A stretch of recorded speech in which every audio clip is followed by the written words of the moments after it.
Hi ಎಲ್ಲರಿಗೂ ನಮಸ್ಕಾರ. Welcome to my YouTube channel. ಇವತ್ತು ನಾನು ನಿಮ್ಮೆಲ್ಲರ ಮುಂದೆ ಒಂದು ಹೊಸದಾದ ರೆಸಿಪಿನ ತೊಗೊಂಡು ಬಂದಿದ್ದೀನಿ.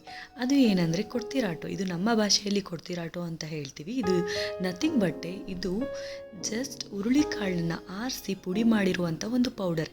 ಈ 3 ಟೇಬಲ್ ಸ್ಪೂನ್ ಪೌಡರ್ನ ಹಾಕಿ ಮಿಕ್ಸ್ ಮಾಡಿಕೊಂಡು ರಾಗಿ ಗಂಜಿಯ ಮಾಡಬೇಕಾದ್ರೆ ನಾವು ಯಾವ ರೀತಿ ಮಾಡ್ತೀವೋ ಪ್ರೊಸೀಜರ್ ಸೇಮ್ ಅದೇ ಥರ ಇಲ್ಲಿ ನಾನು ಫಾಲೋ ಮಾಡ್ತಾ ಇದ್ದೀನಿ. ಸೊ ಇದನ್ನು ಮಿಶ್ರಣವನ್ನು ರೆಡಿ ಮಾಡ್ಕೊಂಡು ಇಟ್ಕೊಂಡಿದ್ದೀನಿ. ಸೊ ನಂತರ ಬಾಣಲಿಗೆ ಒಗ್ಗರಣೆ ಹಾಕೋಕ್ಕೆ ಜೀರಿಗೆ, ಸಾಸಿವೆ, ಕರಿಬೇವಿನ ಸೊಪ್ಪು, ಮೆಣಸಿನಕಾಯಿ ಮತ್ತು ಚಿಕ್ಕದಾಗಿ ಹೆಚ್ಕೊಂಡಿರುವಂಥ ಈರುಳ್ಳಿ ಎಲ್ಲವನ್ನು ಚೆನ್ನಾಗಿ ಹುರ್ಕೋಬೇಕಾಗುತ್ತೆ. ಇದೆಲ್ಲ ಚೆನ್ನಾಗಿ ಫ್ರೈ ಆದ ನಂತರ ಸ್ವಲ್ಪ ಅರಿಶಿನ ಪುಡಿ, ಉಪ್ಪು ಎಲ್ಲ ಹಾಕ್ಕೊಂಡು ಟೊಮೊಟೊ ಹಣ್ಣನ್ನು ಕೂಡ ಚೆನ್ನಾಗಿ ಚಿಕ್ಕದಾಗಿ ಹೆಚ್ಕೋಬೇಕಾಗುತ್ತೆ.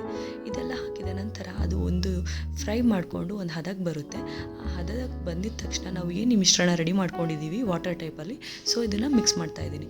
ಇದು ರಾಗಿ ಗಂಜಿ ಥರನೇ ಗಟ್ಟಿ ಆಗ್ತಾ ಹೋಗುತ್ತೆ. ಸೊ ನೀವು ಗಟ್ಟಿ ಆಗ್ತಾ ಹೋಗಂಗೆ ಗಂಟಾಗ್ಲಿಲ್ದಂಗೆ ನೋಡ್ಕೋಬೇಕಾಗುತ್ತೆ. ಚೆನ್ನಾಗಿ ತಿರುಗಬೇಕಾಗುತ್ತೆ. ಚೆನ್ನಾಗಿ ತಿರುಗ್ತಾ ಇದ್ದೀನಿ ನಾನಿಲ್ಲಿ. ಚೆನ್ನಾಗಿ ತಿರುಗ್ತಾ ಇರಬೇಕಾದ್ರೆ ಗಟ್ಟಿ ಆಗ್ತಾ ಹೋಗುತ್ತೆ. ಇಲ್ಲಿ ನಾನು ಹುಣಸೆ ಹಣ್ಣನ್ನು ಆಲ್ರೆಡಿ ನೆನೆಸಿ ಇಟ್ಟಿದ್ದೀನಿ. ಆ ಹುಣಸೆ ಹಣ್ಣಿನ ನೀರನ್ನು ಇದಕ್ಕೆ ಹಾಕಬೇಕಾಗುತ್ತೆ. ಚೆನ್ನಾಗಿ ಹುಣಸೆ ಹಣ್ಣಿನ ನೀರು ಮತ್ತು ಈ ಒಂದು ರೆಡಿ ಮಾಡಿ ಇಟ್ಕೊಂಡಿರುವಂಥ ಮಿಶ್ರಣವನ್ನು ಚೆನ್ನಾಗಿ ಮಿಕ್ಸ್ ಮಾಡಿಕೊಂಡು ನಂತರ ಅದಕ್ಕೆ ಚಿಕ್ಕದಾಗಿ ಹೆಚ್ಕೊಂಡಿರುವಂಥ ಕೊತ್ತಂಬರಿ ಸೊಪ್ಪನ್ನು ನಾನಿಲ್ಲಿ ಉದುರಿಸ್ಕೊಳ್ತಾ ಇದ್ದೀನಿ. ಇದು ಬೆಂದಂಗೆ ಸ್ವಲ್ಪ ಗಟ್ಟಿ ಆಗ್ತಾ ಹೋಗುತ್ತೆ. ನಿಮಗೆ ಯಾವ ಥರ ಬೇಕಾಗುತ್ತೆ ಅಷ್ಟು ನೀರು ಹಾಕೋಬೇಕಾಗುತ್ತೆ. ಡೆಫಿನೆಟ್ಲಿ